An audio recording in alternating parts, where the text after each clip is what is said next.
quinta-feira, na Antena Minho, os líderes bracarenses das juventudes partidárias debatem na rádio as políticas locais e nacionais para os jovens. Ideias com Jota. À quinta-feira, entre as 19 e as 20. Também disponível em podcast em antenaminho.pt e no Facebook Antena Minho.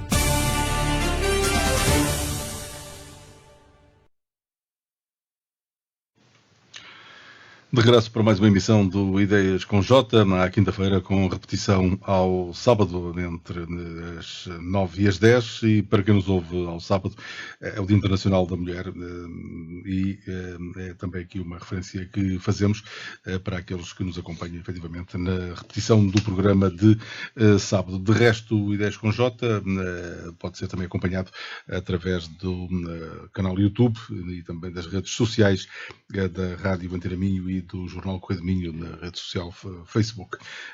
E por falar em mulheres, Sofia Alcaide, Inês Rodrigues, depois o Diogo Silva, Sofia Alcaide, líder da Conselhia de Braga, da secção de Braga da JSD, recém-eleita, a Inês Rodrigues, também líder mas da Juventude Socialista, e o Diogo Silva, como na Iniciativa Liberal não há J, portanto, não tem direito a um estatuto.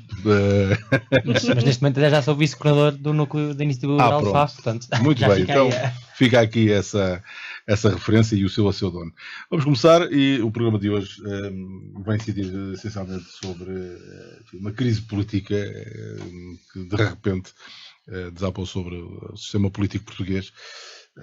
E já com duas moções de censura e uma moção de confiança anunciada para a próxima terça-feira, e já os partidos a contarem espingardas e a prepararem-se para eleições legislativas antecipadas praticamente um ano depois das eleições de 2024, que consagrou esta maioria relativa da coligação PSD-CDS. Só pela Inês Rodrigues. Inês, não era expectável esta situação de uma crise política de um momento para o outro, com este braço de ferro entre o Primeiro-Ministro e o PSD, mas entre o Primeiro-Ministro e a oposição? Sim, antes de mais, boa tarde, cumprimentar a Sofia, o Rui, o Diogo e quem nos está a ouvir, e deixar já aqui os meus parabéns à Sofia, que é recém-eleita Presidente da JSD. Já lhe tinha dado pessoalmente, mas fica sempre bem dar também aqui na... Sim, até porque ainda não tinha vindo aqui. Ainda não tinha apanhado aqui o Sofia depois deste novo lugar, e portanto, dar-lhe os meus parabéns. É sempre bom ver uma mulher, e acima de tudo uma mulher com muito valor à frente de uma estrutura. Em relação a este imbróglio que temos em mão, não era expectável. Acho que ninguém estava à espera, depois de termos aprovado um orçamento de Estado que se via como a barreira entre eleições antecipadas ou não, e ultrapassada essa barreira ninguém se via a braços com este problema. Mas de facto nos últimos dias, aliás desde sábado, porque eu até sábado achei genuinamente que o Primeiro-Ministro iria fazer uma comunicação ao país substancialmente diferente daquela que fez, em que iria ser ainda mais explicativo do que o que acha que tem sido, e de facto o que temos visto desde sábado é um bola para a frente. E eu não falo, eu vou-me até afastar do que têm sido aquelas, a meu ver, pelo menos polémicas de mais miudezas que não interessam para este debate, como se o Primeiro-Ministro dorme num hotel, ou se as funcionárias ou os funcionários da empresa são esposas ou maridos de alguém, porque isso para mim pouco me importa. Aliás, eu como feminista que sou, defendo que ninguém tem que ser bloqueado, nem principalmente nenhuma mulher tem que ser bloqueada de exercer as suas funções, onde quer que seja, pelo cônjuge que tem. Portanto, isso para mim nem sequer é assunto em relação ao hotel. Se o Primeiro-Ministro paga do bolso dele, não é caso, nem é assunto para este tema. Agora, de facto, o que tem existido é uma falta de explicação sobre o que é de facto a sua empresa, e chegados aqui não temos as respostas que nós achamos que devemos ter, nós, enquanto Partido Socialista, líder da oposição. Porque, como o nosso secretário-geral disse, e bem, de certeza que existem explicações plausíveis para todas estas dúvidas, mas as explicações têm que ser dadas. E, de facto, o Primeiro-Ministro tem sido muito parco nisso. Também não acho correto, como tenho ouvido até ao momento, que a culpa de estarmos neste problema todo é do Partido Socialista. Ora bem, nós se formos sérios no debate que estamos a fazer, percebemos que desde o início desta legislatura, o Partido Socialista, ainda com as diferenças que separam estes dois partidos, tem tentado ajudar o Governo. E como? Ajudou o Governo quando foi para resolver a atrapalhada da eleição do Presidente da Assembleia da República. Ajudou o Governo quando permitiu a viabilização do programa de governo do PSD. Ajudou o Governo quando foi para votar, para se abster no Orçamento de Estado e quando foi para votar contra ou se abster nesta moção, na do Chega e na moção de censura. Ora bem, tendo em conta todos estes factos, não acho sequer correto que se diga que o Partido Socialista está a levar o país para esta crise. Porque o próprio Pedro Nuno Santos e a nossa líder parlamentar disse que se as explicações forem dadas e for tudo respondido, o Partido Socialista não quer eleições. Porque acho que nenhum partido, nem mesmo o PSD, por muito que tenha vindo nas últimas 24 horas dizer que o que quer é eleições para clarificar, acho que nem ele quer, nem este partido quer eleições. E, portanto, resumindo e baralhando, para passar também a palavra aos meus colegas e percebemos o que é que está de facto aqui. É unânime em todos os partidos que constituem a Assembleia da República que as explicações são parcas. E não estamos a falar aqui de um problema jurídico, porque até ao momento não há nada de ilegal no que o Primeiro-Ministro fez. O que existe é uma dúvida sobre se de facto o Primeiro-Ministro esteve ou não em exclusividade como é de lei. Porque não nos podemos esquecer que, apesar das cotas terem sido passadas para a mulher e de terem vindo muitos advogados e juristas dizerem que esse negócio é nulo, mas mesmo que esse negócio não seja nulo, o Primeiro-Ministro e a sua esposa estão casados em regime de comunhão de adquiridos. Portanto, tudo que a esposa recebe também é dele. Por isso é que às vezes se fala que os políticos, ou melhor, ou têm regime de separação de bens, ou então não se casam, pura e simplesmente. Mas à mulher de César não basta ser, é preciso parecer. E estamos aqui neste problema. Se de facto a única coisa que nós queremos saber ou não é se o Primeiro-Ministro esteve em exclusividade e que de facto todos os partidos vejam as suas questões resolvidas, porque eu tenho fé de que se estas questões forem todas resolvidas e forem todas esclarecidas, não temos necessidade de ir para eleições. Se calhar já se vai tarde, não é? Pois, é que agora observando se calhar o plano de ataque do Governo para estes próximos dias, que o nosso Ministro Leitão Amaro tão humildemente nos cedeu, que eu devo dizer que eu quero acreditar que foi um lapso e que é uma coisa inata. Pronto, estava a tapar uma conversa e aquilo aconteceu. Mas de facto está lá tudo. E, portanto, está lá tudo. O próprio Governo já estava à espera que fosse isto. Muito rapidamente, antes de passar a bola para o Diogo Silva e também à Sofia Alcaide, o Presidente da República demorou a reagir, esteve sentado de cadeirão a ver nesta crise ir aumentando Eu ontem ouvi, eu acho que demorou, porque não é seu apanágio demorar tanto tempo a falar, e portanto quis criar aqui uma ansiedade no que é que ele iria dizer, mas o que eu, pelo menos é a conclusão que eu tiro das palavras do Presidente da República ontem, é que de facto a relação, como eu já ouvi, acho que foi na CNN ontem ou na TSF, já não estou bem certa, é que a relação institucional que existe entre o Presidente da República e o Primeiro-Ministro está em serviços mínimos. E acho que isso é claro. Bom, portanto, um bocadinho a fita atrás do tempo, só para lembrar aquela afirmação de Marcelo Rebelo de Sousa a propósito do governo de António Costa, eram tão felizes e não sabiam. Diogo, bem-vindo uma vez mais ao Ideias com J, Diogo Silva da Iniciativa Liberal. Diogo, a Iniciativa Liberal também tem, à semelhança dos outros partidos da oposição, exigido esclarecimentos mais definitivos por parte do Primeiro-Ministro. Sim, antes de mais cumprimentar todos os que nos estão a ouvir e também todos aqui os que estão aqui presentes. Depois também, desde já expressar a minha felicidade em estar de volta, já não vinha cá há algum tempo e portanto não fugi, mas sim tive algum tempo pausa. Em relação a esta atrapalhada do Primeiro-Ministro e também para realçar aqui, realça um bocadinho, quer dizer, a falta de diferenças entre o Partido Socialista e o Partido Social Democrata. Na minha opinião, enfim, são poucas as diferenças, isso aí, claro, certamente o Partido Socialista e o Partido Social Democrata dirão que existirão muitas mais, mas eu acho que em termos de atrapalhadas, ambos estão em muitas. Hoje, evidentemente, isso também realçado pelo facto de serem os partidos que, enfim, governam e, portanto, evidentemente que estarão, certamente, enfim, quem exerce poder, mais probabilidades terá também de estar envolvidos em atrapalhadas, etc. Obviamente, os restantes partidos que não têm tanto, enfim, executivo, que não têm autarcas e também não têm, lá está, o poder de trabalhar que o PS e o PSD têm, não terão essa probabilidade tão elevada de terem esses problemas. Mas eu acho que as explicações do Primeiro-Ministro, obviamente começaram logo muito más. Inicialmente o Primeiro-Ministro começa por ser atacado com a moção de censura do Chega.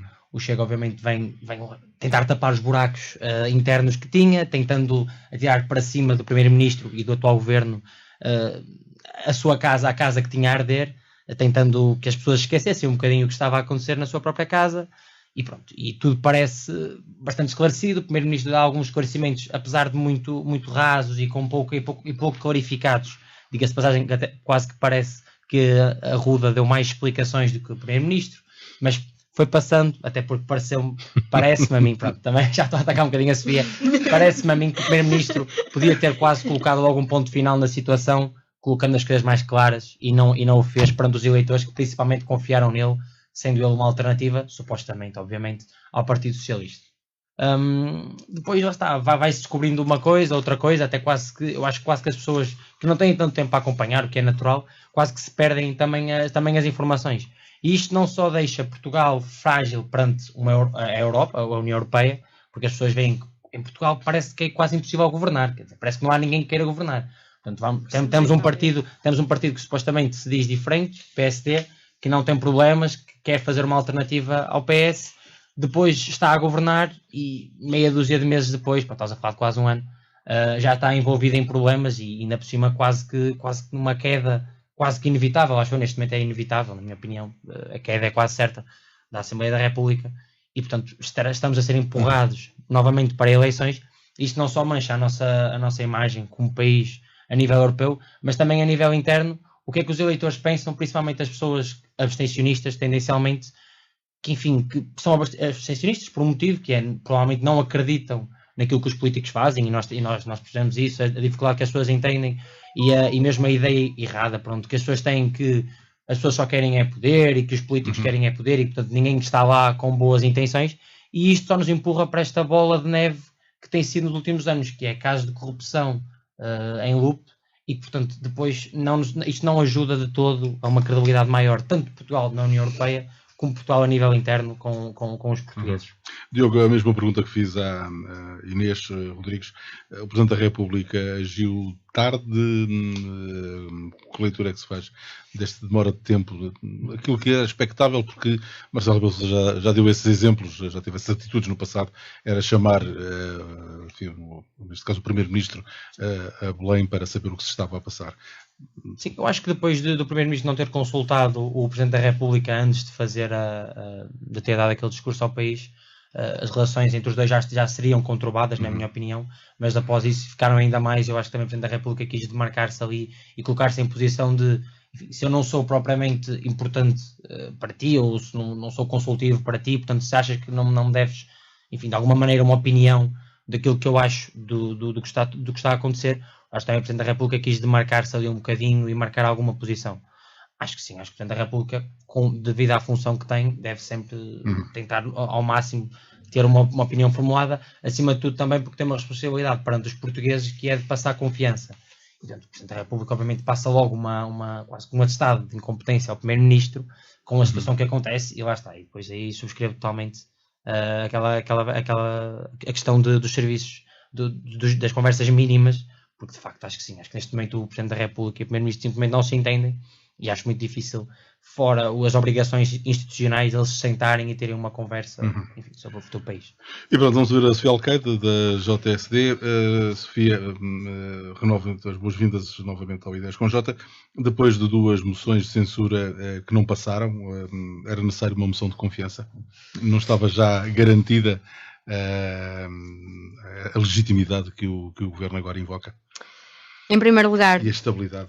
Em primeiro lugar, boa tarde a todos. Agradecer uma vez mais à Antena Minho e ao Correio do Minho o convite que semanalmente é endereçado às juventudes partidárias bracarenses, ainda que a Iniciativa Liberal não seja uma verdadeira juventude, é certo? Que nos é endereçado para discutir aqui os temas locais e nacionais e até europeus, não raras vezes. E por isso dizer-vos que é um gosto, já o era anteriormente, ainda mais atualmente face às eleições da JST, agradecer as parabenizações que recebi e dizer à Inês que é com muito gosto que partilho a presidência de uma juventude partidária a par dela, e acho que isto também realça aqui aquele que é o demarcar feminino também na vida política ativa, e que já vem tarde, na minha opinião, e que por isso é sempre bom vermos mulheres ativas e de qualidade na política, sendo certo que tenho aqui uma, vou chamar adversária, mas a Inês percebe que eu não quero utilizar adversária no verdadeiro sentido da palavra, mas que é um gosto, principalmente este ano, em contexto autárquicas, vai ser bom partilhar alguns palcos com a Inês. Indo ao tema quente. Bem, permita-me, Rui, que eu tenha já de responder aqui ao nosso caro Diogo. É que eu não posso aceitar a afirmação quando se diz que há uma ausência de diferenças entre o Partido Socialista e o Partido Social Democrata. Bem, é que em 10 meses de governo nós não podemos equiparar o que aconteceu ao último governo de António Costa, sendo certo que em 16 meses o governo de António Costa teve 13 baixas. 13. E era uma maioria absoluta. Foi descoberto 75 mil euros em livros em gabinetes. Foram as empresas do pai de Pedro Nuno Santos, apesar que, digo já aqui à Inês, gostei do discurso ontem de Pedro Nuno Santos na Assembleia da República, de quem conta uma história muito inspiracional, mas ele certamente deve ser esquecido que também só doou as ações que tinha na empresa do pai, aquela empresa que beneficiou de milhões de fundos europeus e que também está a beneficiar de benefícios do PRR, vamos relembrar, depois disso ter vindo a público. Mas enfim, a história do Galamba, as várias peripécias nos ministérios à noite, enfim, podíamos estar aqui a noite toda. Isso não aconteceu neste governo. Isso não aconteceu. E por isso eu não posso aceitar que o Diogo venha dizer que o PS é exatamente igual ao PSD e vice-versa. Não é. Até porque aqui os casos são manifestamente diferentes. É que o primeiro-ministro teve uma empresa da qual se desfez pessoalmente e junto da qual deixou de ter inerência à intervenção e deixou a gestão até, diga-se assim de forma muito clara, não foi quando foi para primeiro-ministro. Foi quando foi para presidente do partido, 2022, se já não me falha a memória. E isto não foi agora. O primeiro-ministro é primeiro-ministro só há 10 meses. A empresa já saiu da esfera pessoal dele e de ingerência do mesmo há anos. Não é uma coisa recente. Não é uma coisa que ele fez para despachar o assunto porque veio à baila, como aconteceu nos outros casos todos que temos assistido no país.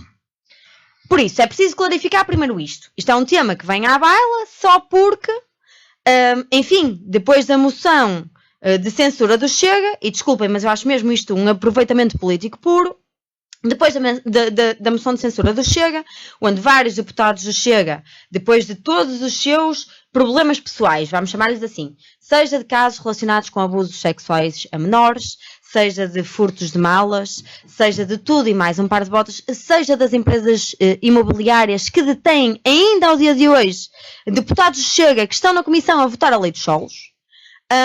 Isto pareceu um aproveitamento político de vamos então desenterrar tudo o que haja para desenterrar do primeiro-ministro para criar aqui uma grande confusão. E foi exatamente isto que aconteceu. E também não posso concordar que as explicações que foram dadas pelo primeiro-ministro Luís Montenegro não tenham sido suficientes. Porque primeiro veio a detenção no passado da empresa à tona. Luís Montenegro explicou, sim, fui sócio, passei a minha cota para a mulher. Não vou colocar aqui questões jurídicas, nulidade ou não. A nulidade tinha de ser declarada em sede judicial, enfim. Por isso, não vou por aí. Por isso, até ser declarada nula, não há alterações ao status quo atual. Deixa de ter ingerência, a verdade é essa, porque a partir desse momento ele não corta, nem arrisca, nem toma decisão rigorosamente nenhuma. Nenhuma. Clarifique-se isso. Mas a passagem das cotas para os filhos foi agora recente. Já eram sócios os filhos antes.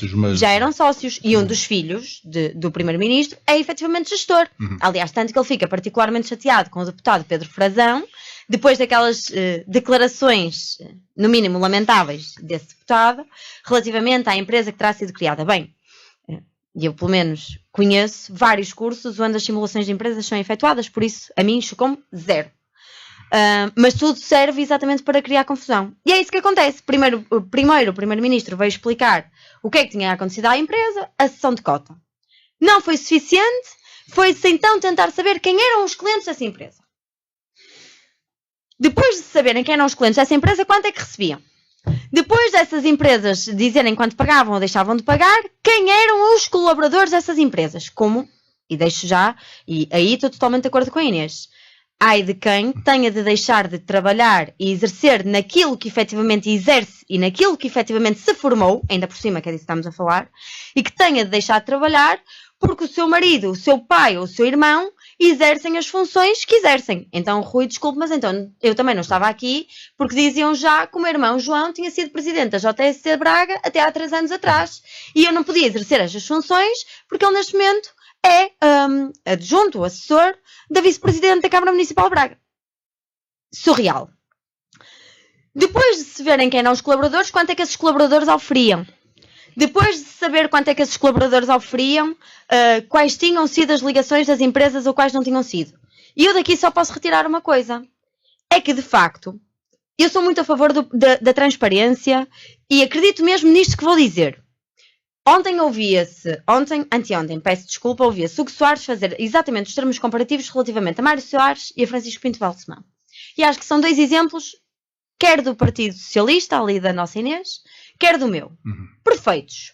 Ao tempo que governaram, e eles próprios detinham empresas, detinham por si ou por terceiros, o que fosse, ou os filhos, ou tinham sido fundadores das mesmas, se quisermos colocar até nesse limite, e ninguém, à época, colocou qualquer celeuma, nem quanto à sua integridade para a tomada de decisões que viesse a ser necessária. Veja-se, inclusivamente, que Maria Barroso também era professora e também teve envolvência num colégio particular. Sim, mas não tinha funções governativas, enfim. Como neste caso, Luís Montenegro. Mas, Sofia, Luís Montenegro ainda não disse, parece-me a mim que é aqui o cerne da questão, ainda não disse se recebeu ou não recebeu uma avança durante o tempo em que está como Primeiro-Ministro. Não recebeu, Rui. Não recebeu. Quem recebe a avança é a empresa. Empresa com a qual, ainda que se diga que a mulher até agora foi sócia, ele não tem nada a ver com a empresa diretamente. Ele não se ingere na vida da empresa. E é isso que as pessoas têm de perceber. É exatamente a mesma coisa que o Rui tem o seu emprego e a sua mulher tem outro. A sua mulher gera uma empresa. É por isso que o Rui, por ser casado, se vai ingerir na empresa diretamente? Sim, mas aqui a empresa estava na casa do Primeiro-Ministro, nada que isso seja chocante ou merecedor de qualquer crítica, mas ele tinha o nome dele e o telemóvel e esses dados todos e são os dados que são facultados não raras vezes no início das constituições da empresa. E isso, desculpem, mas é claro que ele esteve envolvido na criação da empresa. Por isso a mim não me choca nada. Então, a mim essa parte não me choca. Uma moção de confiança quando 2 moções de censura? Simples. Primeiro, a primeira moção de censura não recaiu sobre esta temática. Ponto número 1. Foi com uma temática totalmente dispar e sem qualquer base ou fundamento que se vislumbrasse que justificasse aquela moção de censura apresentada pelo Chega. Foi palco que o Chega quis, ponto final. É a minha mais sincera opinião. Quanto a esta moção de censura, apresentada pelo PCP, foi uma tentativa de salvamento do PCP. Porque não vamos ser ingênuos ao ponto de dizer que não foi Luís Montenegro nas declarações de sábado que não abriu a porta para a moção de confiança. Foi. Ele instou os partidos políticos a virem dizer de forma muito clara se confiavam ou não confiavam naquela que era a credibilidade do governo. E que se fosse necessário recorreria para uma moção de confiança. O PCP, e aí dando alguma razão, também alguns comentários foram feitos ontem no debate, não interessa nada ao PCP ir agora para eleições. Obviamente, aquilo que o PCP tentou foi, de facto, que uma moção de censura chumbada, que sabia perfeitamente qual ia ser o resultado, até porque Pedro Nuno Santos anunciou naquela própria noite que não iria contribuir para a instabilidade política do país. Instabilidade política já nós tivemos muito nos últimos anos. Não iria contribuir, sabia perfeitamente o resultado e apresentou ainda assim, porque sabe que eventualmente uma moção de confiança vem efetivamente uma rejeição. Aliás, acho que já estão todos os partidos em campanha eleitoralista. O debate ontem foi bastante elucidativo nessa matéria. Portanto, aqui em causa está a comissão de inquérito. Não acho. Não acho, até porque o Primeiro-Ministro pode ser chamado à comissão de inquérito, esteja em funções ou não esteja em funções. Por isso, não é uma fuga. Desculpe, Rui, mas não posso aceitar esse argumento. É claramente uma questão de, se nós não nos entendemos assim... Então, se ninguém parece querer eleições legislativas, como é que se... Mas repara, Rui, mas repara, muito simples. Eu simplesmente acho que as explicações nunca vão chegar.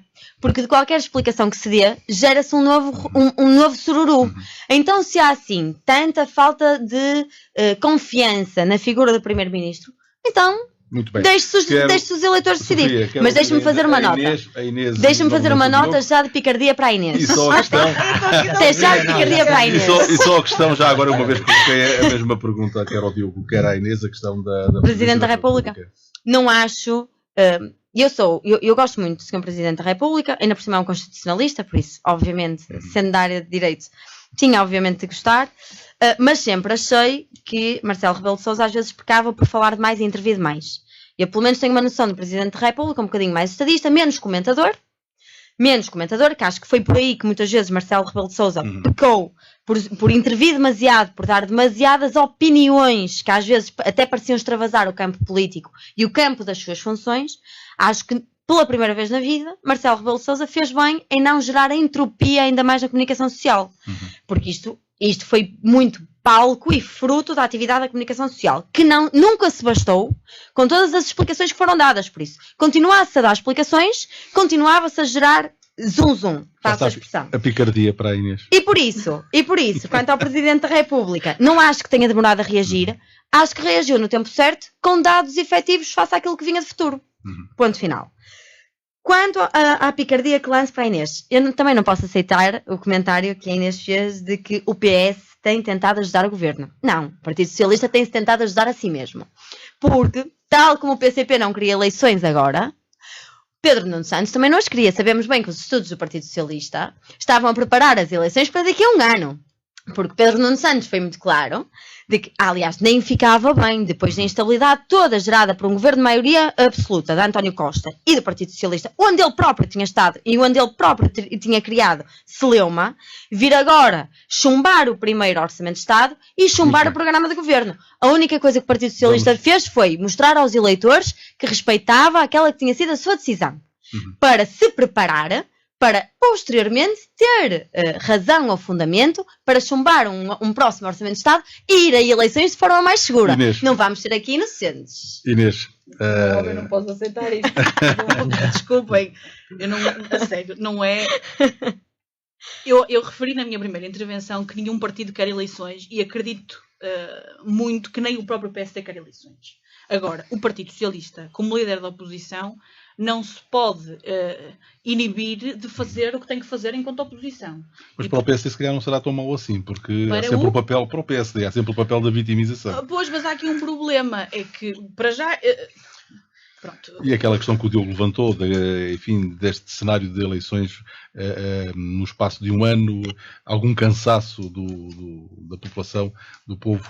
Sem dúvida, sem dúvida. E aliás, o próprio secretário-geral do Partido Socialista e a própria líder parlamentar disseram várias vezes que não tinham interesse nenhum em ir a eleições e apenas e só queriam esclarecimentos às questões que ainda existiam por esclarecer. E, aliás, acho que o Partido Socialista até foi muito adulto nesta discussão toda, porque, primeiro, quando se levantou a questão da CPI vem porque as respostas não são respondidas. E, portanto, se o Primeiro-Ministro não dá respostas quando as deve dar, e eu concordo em absoluto que a primeira moção de censura foi apenas uma fuga para a frente do Chega para tentar fazer esquecer o mediatismo que estava a ter nas últimas semanas e os casos todos que estava a ter. E, portanto, e ainda bem que o Partido Socialista teve a posição que teve, porque não iria contribuir para aquele espetáculo degradante na nossa Assembleia da República, mas a partir do momento em que, e eu concordo que aí o Primeiro-Ministro fez mais do que aquilo que eu estaria à espera até, e teve uma intervenção, a sua primeira intervenção foi muito boa, e onde até entrou mais na esfera privada do que eu estaria à espera que eu entrasse, mas para esclarecer os portugueses, acho que depois disso, com tudo o que se tem vindo a falar, não foi suficientemente esclarecedor, e é aí que aparece a CPI. E, portanto, mesmo quando se fala na CPI, a própria Alexandra Leitão fala e afirma que irá fazer o possível, porque uma CPI não é apenas com o Partido Socialista, há vários partidos que estão, todos os partidos estão representados nessa CPI e todos têm direito a fazer as suas questões e a chamar quem de direito, mas da parte do Partido Socialista iriam fazer o possível para não abrir uma CPI a um julgamento da família do Primeiro-Ministro, porque ninguém gosta disso, porque o próprio Secretário-Geral do Partido Socialista ontem no Parlamento frisou e muito bem, e relembrou a própria Assembleia, que quando foi com ele também passou pelo mesmo, também teve jornalistas à porta de casa, teve a sua vida escrutinada, as suas finanças escrutinadas, teve tudo em praça pública, isso não é bom para ninguém. E, portanto, era apenas e só no esclarecimento do que estava por responder.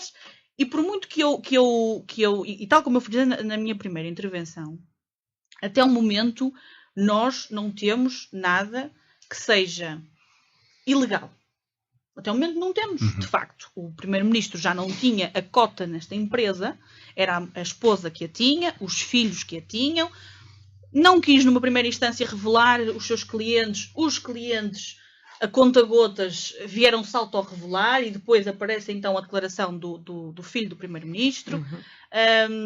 Outras questões que ficaram aqui por esclarecer, mas há uma questão de fundo e é isto que tem sido, pelo menos no meu entendimento e do que eu tenho visto, e até em comentadores que, digamos de passagem, não são nada afetos ao Partido Socialista.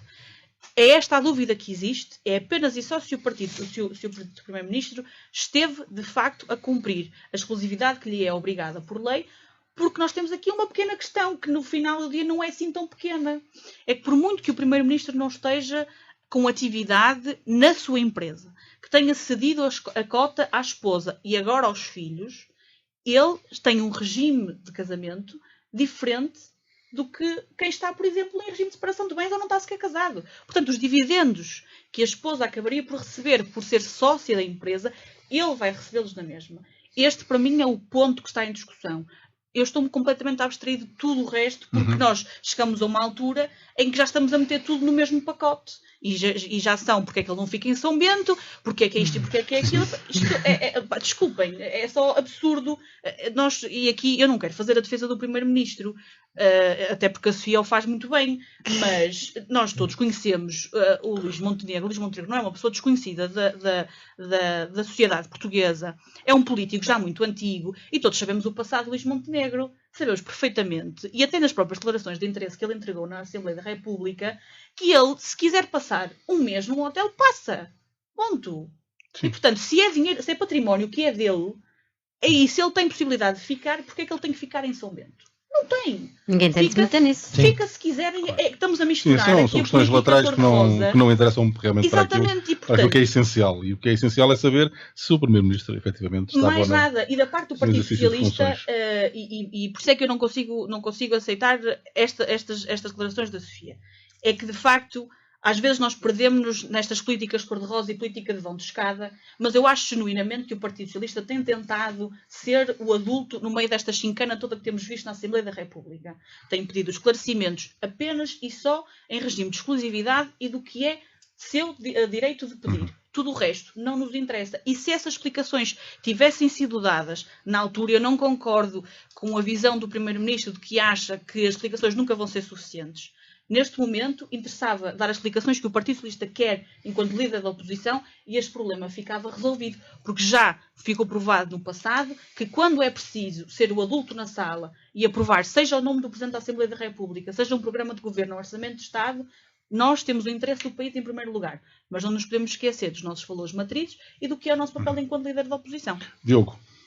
Sim, não, eu acho que também aqui ficou uma coisa, acho que mal esclarecida. Na minha opinião, o PSD neste momento interessa-lhe bastante as eleições, até porque lá está, eu acho que, lá está, como referiu e bem, a questão da vitimização, eu acho que das duas uma, ou ficamos exatamente como estamos, ou seja, com a distribuição da Assembleia da República praticamente igual, seja, inalterável, ou então temos o PSD com o discurso de vitimização e com, de certa forma, acredito eu, não é? Um enfraquecimento do Chega.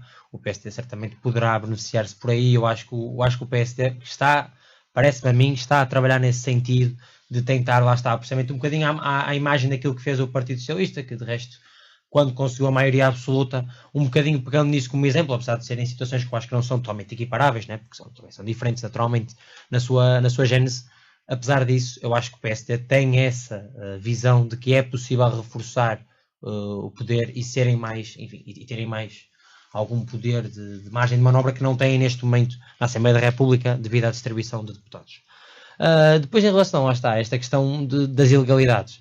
Eu acho que isto aqui nós a cada dia vamos descobrindo mais um bocadinho. Eu acho que, enfim, é assim, lá está, neste momento, como a Inês referiu bem, não há nenhuma questão legal. Agora, há uma questão moral, não é?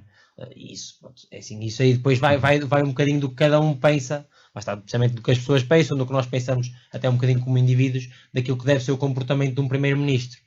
Eu acho que o primeiro-ministro, lá está, depois dessas discussões de onde dorme, etc. Eu acho que ninguém tem dúvidas de que o Luís Montenegro cá fora tem uma boa carreira profissional e, portanto, essa carreira profissional permitiu-lhe ter ganhos bastante aceitáveis financeiramente e, portanto, tendo essa vontade financeira, não precisa de estar a dormir neste sítio ou naquele, dorme simplesmente onde quer. Mas depois lá está, estas dúvidas acerca deste tema vão lançando e vão permitindo à comunicação social mexer um bocadinho com isto. E depois lá está, como as pessoas em casa querem ouvir mais detalhes sobre o caso, acaba que qualquer coisa é uma notícia. E, quer dizer, enquanto temos audiência, sejamos honestos, enquanto temos audiência, vamos colocando, e pronto, até que se coloque um travão. E acho que aí também Montenegro, lá está, se tivesse logo na altura clarificado, e essa é a minha opinião, clarificado a situação, deixando claro que isto portanto, eu tiveste papel na empresa e eu também era um bocadinho contra a situação de expor os clientes. Acho que isso também é um bocadinho, quer dizer, acho que toda a gente tem direito a ter um passado profissional.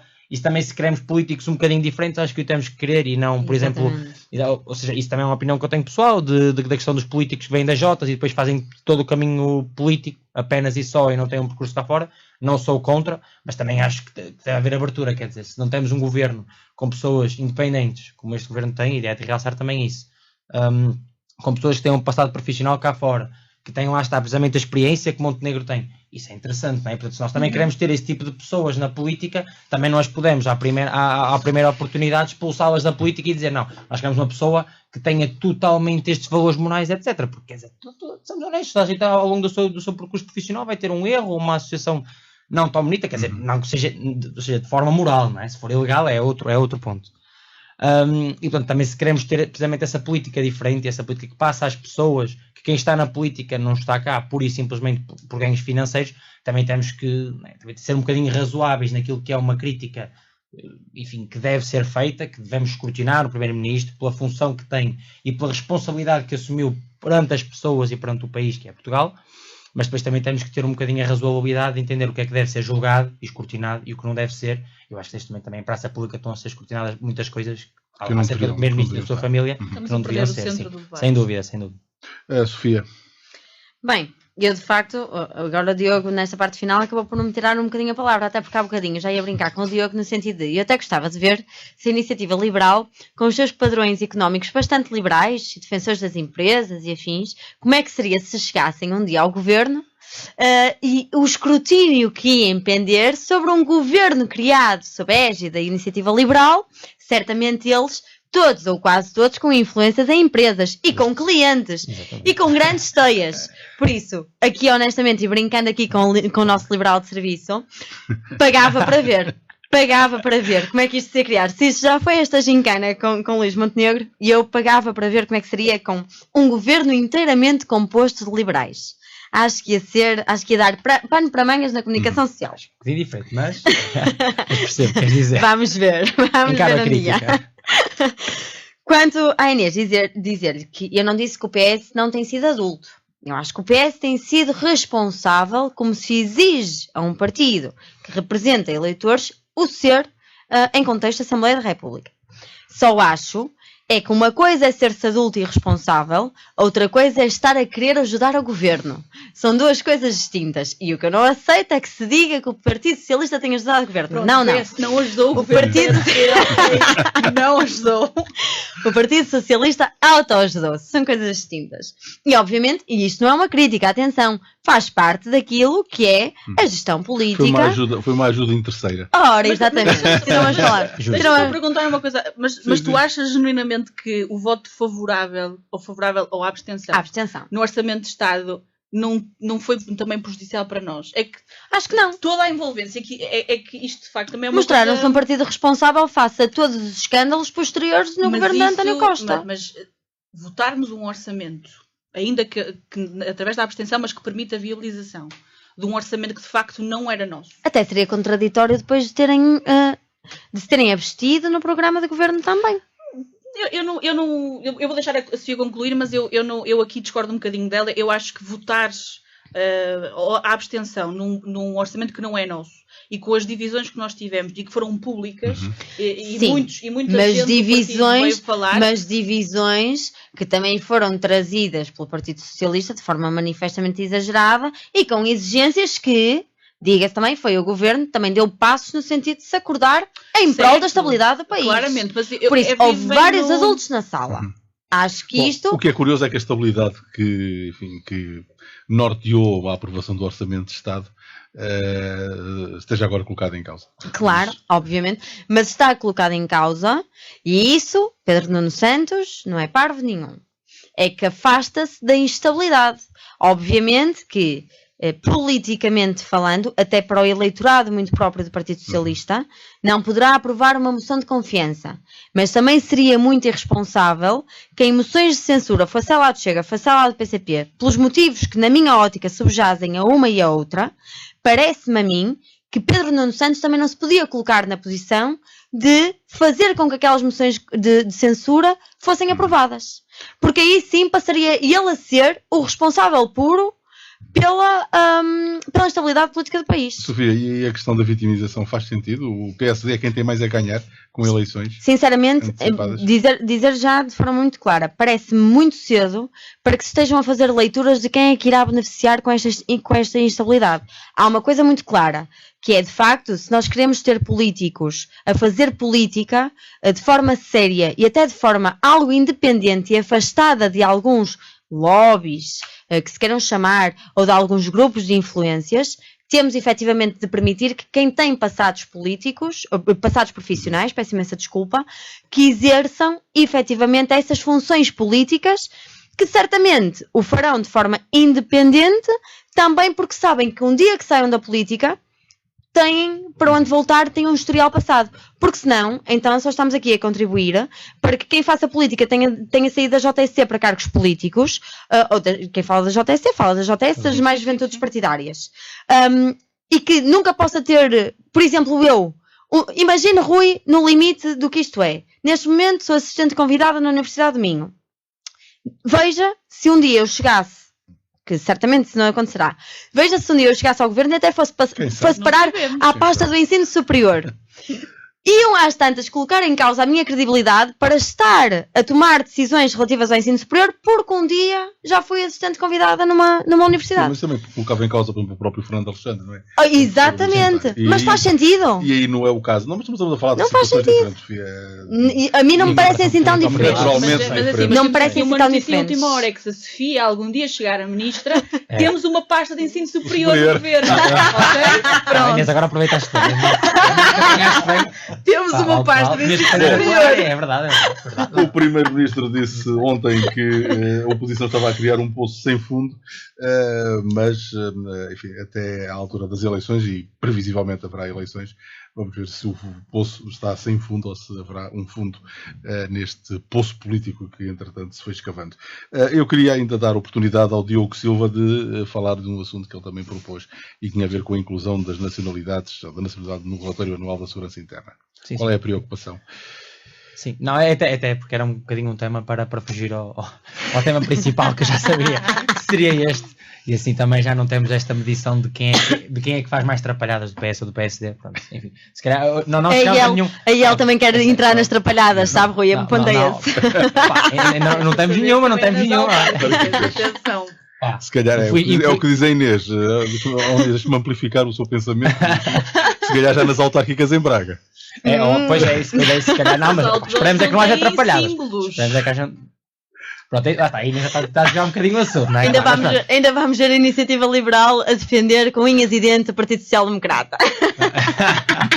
Não, isso não, mas vamos ver. Isso aí. Agora estás a ver? Desviou totalmente o tema. Desviou totalmente o tema, exatamente. Razi, pelo amor de Deus. Pronto. Isto aqui vai um bocadinho de encontro. A Iniciativa Liberal tem defendido isto há bastante tempo e acho que também outros partidos, enfim, tanto da esquerda têm-se aproveitado disto para um lado, como na extrema-direita, e aí já com algum digamos assim, algo mais... As pessoas têm entendido isso de uma melhor forma, e tanto a nível nacional como a nível internacional, com o crescimento da extrema-direita, temos visto que principalmente, e hoje em dia quem vota na extrema-direita, leva muito em consideração as questões migratórias, etc. E isso certamente seria combatido com uma maior informação das pessoas. Porque se nós soubermos, enfim, a origem, seja do que for, da nacionalidade, entre outras coisas, dos criminosos, nós conseguimos desmontar toda esta narrativa, que por exemplo partidos, e não é para referir, né, como a Chega, montaram, que apenas e só pessoas de esta nacionalidade, ou com esta cor de pele, ou que vindas deste sítio, ou deste, é que são as criminosas, e que portanto Portugal e os portugueses somos todas pessoas de bem, e que não há nenhum criminoso que seja português e que tenha nascido cá. Só com dados concretos, e dizendo às pessoas, na realidade é isto, e as nossas prisões têm estas pessoas desta nacionalidade, é que conseguimos combater isto de forma fundamentada. É que isso é muito importante, porque nós neste momento temos um debate, enfim, dos partidos democráticos que dizem que isto não é verdade, e depois chega e diz pura e simplesmente, olha, mas temos aqui uma imagem do Martim Muniz, assim assado, que olhem, que mostra aqui de facto, enfim, na prisão de, por exemplo, Passos de Ferreira, que temos lá 3 presos que vieram de Angola ou o que quer que seja. Então, isto aqui é muito facilmente manipulável, até porque com as redes sociais basta vermos o que dá likes, etc, e visualizações, e portanto, isto é muito fácil, esta narrativa anti-imigração. E esta integração dos dados da nacionalidade no RASI seria também importante, lá está, nesta questão do combate a estigmas, e depois numa questão de política de integração. Porque seria muito mais fácil para uma pessoa vinda de outro sítio, e até, por exemplo, falamos, por exemplo, da América Latina, que obviamente temos, por exemplo, o Brasil, que tem algumas parecências culturais com a nossa, mas falamos de outros países, vamos supor uma pessoa que venha, por exemplo, de um país que não fala uma língua portuguesa, que não pertence aos PALOP. E para esse tipo de pessoas, é muito mais difícil, pela questão da barreira linguística, integrar-se em Portugal. E depois, com esta desconfiança que há, infundada, perante quem vem para cá, e que até vem com todas as boas intenções, que vem cá fazer uma vida, que vem ajudar o país a crescer, porque nós também precisamos de mão de obra, é muito importante realçar isso. Precisamos de pessoas que venham trabalhar, que venham ajudar o país a crescer. E além disso, enfim, Portugal é um país tradicionalmente de imigração. Repare-se, qualquer um de nós aqui na sala, quem é que não tem um tio que imigrou, ou um familiar que imigrou, e que foi procurar uma vida melhor. E também é uma questão, e depois é esta questão moral, que é perguntar às pessoas que são totalmente contra a imigração, se acham também que os portugueses que estão imigrados na Suíça, na França ou em qualquer outro país, se mereciam exatamente o mesmo tratamento que defendem para quem vem para o nosso país prosperar. Apenas e só, porque no país de origem tinham uma vida com outras, que ficam muitas limitações, pelo facto que quer seja a nível de guerras, como vemos hoje em dia na faixa de Gaza, etc., como países que, enfim, que vivem na extrema pobreza desde sempre. E, portanto, para combater de forma eficaz esta estigmatização de quem vem de fora e este crescimento populista destes partidos de extrema-direita, é preciso combatê-lo com dados. E com dados concretos, que têm mesmo de estar no RASI. Porque senão esta discussão é totalmente infundada e permite apenas o crescimento, tanto de um lado como do outro. Inês Rodrigues, sobre esta questão. Bom, Inês. Pronto. Em relação a isto, é assim, eu percebo a lógica que o Diogo está a trazer e percebo o objetivo por trás desta inclusão. Mas, infelizmente, e nós às vezes corremos neste risco, que é não ter um debate um bocadinho mais amplo sobre estas, e o que é que significam estas mudanças. De facto, pode ser importante ter as nacionalidades no RASI, que para quem não sabe, é o Relatório Anual de Segurança Interna. Pode ser importante, mas de facto não houve um debate um bocadinho mais amplo sobre o que é que significaria colocar estas nacionalidades e porque esta inclusão não vem com coisas importantes como o cruzamento de dados entre a própria residência deste caso do criminoso ou até da idade, ou seja, nós estamos aqui a abrir o flanco para que se parta do princípio que determinados grupos imigrantes estão associados a determinado tipo de criminalidades. E, portanto, beneficiaríamos aqui se tivéssemos tido um debate muito mais importante, até porque às vezes nós temos imigrantes que não são propriamente, ou melhor, temos criminosos que são estrangeiros e não são propriamente imigrantes porque não residem em Portugal, estão de passagem e infelizmente cometem um crime aqui. E portanto, temos apenas uma informação a nu, não é? Ou a cru, de apenas esta pessoa tem esta nacionalidade, podemos estar também a cair no erro de estar a estigmatizar certas e determinadas nacionalidades. É importante, a par desta inclusão, termos outro tipo de dados que nos permitam fazer uma avaliação mais factual deste tipo de crimes, e aí sim estamos a ajudar a combater este estigma que existe, que é criado por partidos de extrema-direita, infelizmente, de que determinadas pessoas, ou até que determinadas etnias, são responsáveis por este tipo de crimes. E, portanto, acho que teríamos beneficiado se tivéssemos tido um debate mais voltado sobre esta temática. Sofia Alcaide, este tema, e depois sei que tem que sim, ausentar-se. O Dia Internacional da Mulher, uma vez que este programa é repetido ao sábado. Certo. Dia 8 de março. Quanto ao Dia Internacional da Mulher, e aproveitando a deixa que fiz logo de início, de facto, primeiro dizer que e continua a ser premente defender ou acautelar os direitos, em particular das mulheres, face a discriminações que continuam a ser vítimas, seja no mundo do trabalho, por serem mães ou avós, e porque efetivamente, ainda muito recentemente, uma jornalista que está grávida do terceiro filho foi bastante atacada nas redes sociais porque exatamente vai ter o terceiro filho. Seja na discriminação salarial, seja na discriminação que continua a existir no acesso aos lugares mais elevados, seja na gestão de empresas, seja de instituições públicas. Seja também, e aqui falando, penso eu, em meu nome e da Inês, no mundo político, onde não existiram, pelo menos nos tempos iniciais, muitas mulheres que tivessem a oportunidade de se marcar, que de facto foi também aqui um caminho para as mulheres começarem a ter espaço, designadamente através da lei da paridade que foi sendo introduzida quer nos partidos, quer nos órgãos institucionais e até nas juventudes partidárias, que ambas incluem a lei da paridade, mas que se continua a fazer um trabalho no sentido de, no futuro, não ser preciso lei da paridade em nenhum contexto para que as mulheres sejam tidas em consideração. E por isso deixar aqui uma palavra de apreço a todas as que todos os dias fazem um bocadinho mais para serem valorizadas. Quanto ao tema do Diogo, e de forma muito breve, dizer que de facto eu concordo com o ponto de vista do Diogo no sentido de, efetivamente, a inclusão da nacionalidade no RASI vai permitir desmistificar muitos dos discursos que são aproveitados pelas extremas, seja ela a extrema-direita, seja ela a extrema-esquerda. Ponto final. Penso que isso poderá ajudar a clarificar. Não estou contra aquilo que a Inês diz de, no futuro, se vir a aperfeiçoar esta introdução, no sentido de distinguir o que é que são imigrantes, o que é que são estrangeiros, para se poder ainda fazer uma depuração mais concreta daquilo que efetivamente acontece. Mas vejo isto como positivo, não só para deixar cair estes discursos baratos e populistas, mas também para permitir outra coisa. Se de facto se vier a entender que há alguém de alguma etnia, nacionalidade, quer que seja, com maiores dificuldades de integração, que também essa integração possa ser melhor promovida. Não é expulsá-los, é integrá-los bem, que é esse o nosso dever.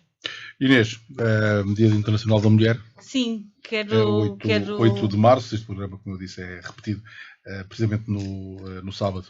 Sim, eu de facto tenho que me apoiar até nas palavras da Sofia, porque ela tirou umas palavras da boca.